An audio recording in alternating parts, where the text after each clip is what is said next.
Hey there, guys. All right, today we are back with some more of the Great War. This time we're on to week 21, the raid on Scarborough. I am sorry, British, if I butchered that pronunciation. A failed attempt at intimidation. Now, I don't think I've actually... No, sounds familiar. I'm rusty on the details. Before we dive into the video, though, make sure you go and check out the links below in the description box or in my pinned comment. Love it if you go in the Discord. Now, it has been a couple of episodes since I have said this, but for anyone new tuning into the series now, that may not have heard this when I said it before, I am not going to be watching the extra videos on the Great War that they produce also at this that they've produced also at the same time as this series. I am mainly, when it comes to the Great War as of right now for their channel, I am focusing on just watching the week by week videos, not the, and then when, of course, if I ever eventually finish World War One, the Great War, week by week, then I can go back and watch their other additional information videos in the future. But that's like 2 years down the line, because this is a long series, of course, because it's week by week. World War Two, I'm like doing 2 a week. This is gonna take a couple years. But yeah, in case anyone is new, now let's go ahead and dive right in. The British Empire was worldwide in 1914, and the sun truly never set upon it. It had been built by centuries of war and conquest abroad, but this week, something different happened. For the first time in over 200 years, British civilians at home were killed by enemy action. Oh, really? The first time in 200? I'm Indy Nidell. Welcome to the Great War. Last week, we saw the Austro-Hungarian army disgraced as it retreated once again from Serbia, having been badly beaten by the Serbs. Further north, the Austrians were pushing the Russians back in the mountains, while even further north, the German-Russian front had settled into stalemate for the winter. The Western Front was also still in stalemate, where it would remain for years, and the German Pacific Navy had been finally destroyed. 1915 is just around the corner, so let's take a look at how some of the warring nations now viewed the war. Britain and France were by this point committed to the destruction of Prussian militarism, and they meant to ensure that post-war Germany would not have the industrial or military means to start another war. Thing is, this made the conditions for victory nothing short of total victory in order to be able to dictate such terms. The Germans were a little more existential about the whole thing. They realized that defeat would mean total disgrace. Now, they certainly had no initial plans for world domination, but as things unfolded, the schemes got grander and grander, especially among bankers and industrialists, who enthusiastically spoke of annexations and not just economic hegemony as the result. Army Chief of Staff Falkenhayn, for example, had ideas of permanent conquest in the West, though not in the East. The German strategy had been based on a quick war, so 1915 was the war year that never should have been. Germany found itself on a huge two-front war against Russia and France, with England slowly pulling her strength together from her worldwide empire that would eventually see her also fielding millions of soldiers on the Western Front. At around this time in Germany, there were the suddenly popular catchwords, "The war must be won in the East." And many people believed that it was actually possible to defeat Russia by force of arms, and this would cause the Western allies to change their minds about the war and sue for peace. This was ludicrous. No decision in the East would spare them from fighting to the end in the West. And the French and British really had no option other than to continue to attack and attack and attack on the Western Front.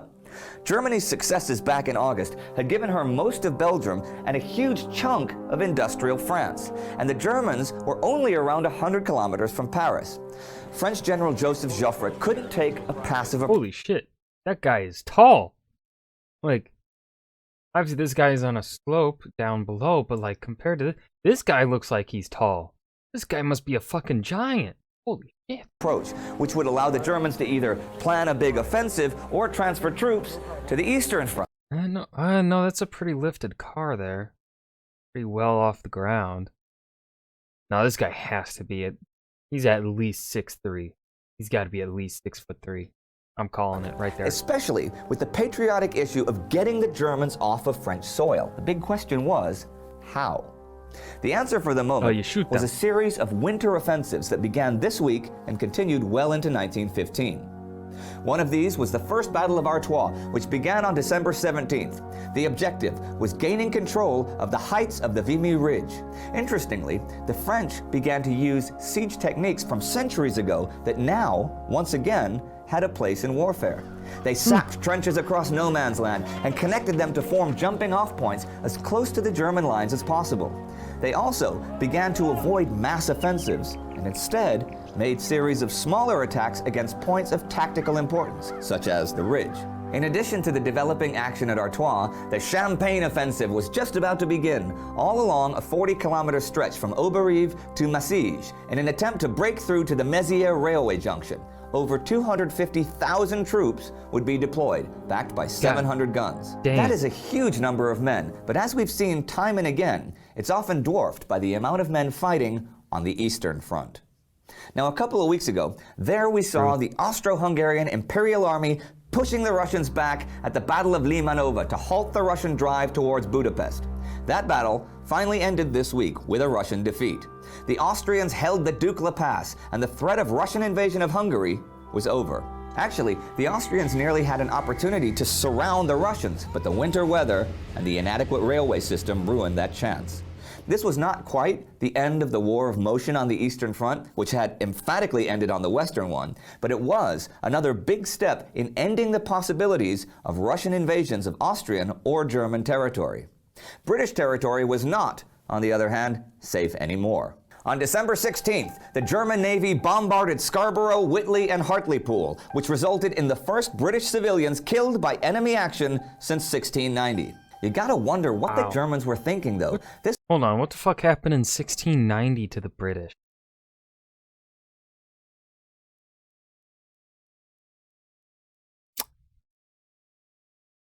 Who were France? No, what did... It couldn't have been... I mean, it had to have been France. They're always fighting back then. I actually don't... This was a purely terrorist exercise that didn't have a military purpose. On the contrary, it was to demoralize the British by highlighting their vulnerability. But it failed. In fact, it had just the opposite effect and was a huge propaganda victory for the British, certainly increasing popular hatred of the Germans and stealing British resolve. And in future, the Germans would even be sometimes known as the baby killers of Scarborough. Thing is, German Admiral Franz von Hippe was totally unenthusiastic about bombing British seaside towns, which he thought completely irrelevant strategically. He was really concerned with facing the British fleet, and he actually should have had his chance this very day. For all the remembrance of Scarborough, the events of December 16, 1914 could have gone many, many times worse for the British. See, British codebreakers knew already the 14th that von Hippe was heading out the following day for a raid, but didn't know his target. So there were 6 British battleships and 4 battle cruisers waiting at Dogger Bank in the North Sea, with some support, to engage von Hippe when they could find him. But what the codebreakers did not know was that the entire German high seas fleet was heading right for the British ships, including 18 dreadnoughts and 54 destroyers. Now, during the night and morning of the 16th, a few rival destroyers engaged each other occasionally, but the seas were too heavy for anything decisive, and visibility was pretty terrible. But after a few hours, the question became evident. Where was the high seas fleet? Well, Admiral Friedrich von Eigenno had suddenly taken it home. Seriously, at 5:45 in the morning, after hearing about the clashing destroyers, he had erroneously assumed that he was about to face the entire Grand Fleet. But his mission was only to support von Hippe's coastal raid, and he had no orders from the Kaiser to fight a big battle. So he turned around and went home and threw away the German Navy's best strategic opportunity of the entire war. Both fleets made it back home without the loss of... That would have been an absolutely massive blow to the British, because that's like, you know, one of the goals of war, well, one of the oldest plans of war, dividing and conquering. It's a very basic strategy, multiple ways to go about it. But of course, if you're ever presented with the opportunity to divide your enemy, you take it. And this is one of those opportune moments where the British were divided. Now, of course, they weren't divided necessarily due to German action, but still, they were divided, and this would have been a just opportune. Wonder what. I mean, of course, if German informants if German code breakers had known what they were facing, British probably would have known exactly. Probably, all man. So many things could have gone so differently had they decided to engage right there. Dang. Because the British would not have been able to rebuild those big ships that fast. Not by late night. Yeah, not fast enough at the very least. Of a ship. But while the Germans lost a great battle opportunity and the British got a PR boost, think how much respect the British fleet lost when its actions of that day became public. It knew that von Hipper was coming, but did not try to head him off from the coast, sacrificing dozens of civilian lives with hundreds more injured, and then failed to intercept him after the attack when he was heading home, meaning those people, those British civilians, were sacrificed for nothing. Not a good day for the British Navy. Neither was it a good day for someone we haven't heard from yet in the war, neutral Portugal, specifically Portuguese Angola. This week saw the Battle of Naulila, which actually has a bit of a backstory.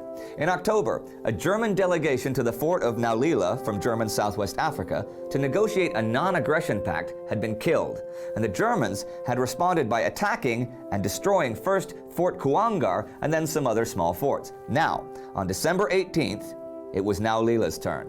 The attack was quick, and the Portuguese fled after a few hours of fighting, during which they lost about 150 men, roughly 5 times the German losses. But Portugal and Germany were still not officially at war, and indeed would not be until 1916, in spite of skirmishes between their colonial territories. Funny how many people can die in a war when you're not at war. So that's where we stand at the end of the week, with small actions in Africa, small actions along the British coast that triggered a big outrage, a huge action beginning in France, and a huge action ending in the East. Think how it must have felt to the people of Scarborough, Whitley, and Hartlepool. Oh, sure, they were at war and knew it, but no one, not even Napoleon, had attacked the ordinary people of their little island kingdom for hundreds of years. It meant a quick and rude awakening to the reality of modern war, that this was not a war of honor, not a war of decency, and not a war conducted by any traditional moral standards. It was a war of brutality and of death on a scale never before imagined, and it was a war where no one, man, woman, or child in any of the warring nations was safe. If you missed last week's episode where we talked about the Austro-Hungarian Empire, and that was the raid on Scarborough. A failed attempt at intimidation. Great War, Week 21. I hope you guys enjoyed. Remember to hit that like button and subscribe for more. And I will see you guys in the next video. Peace.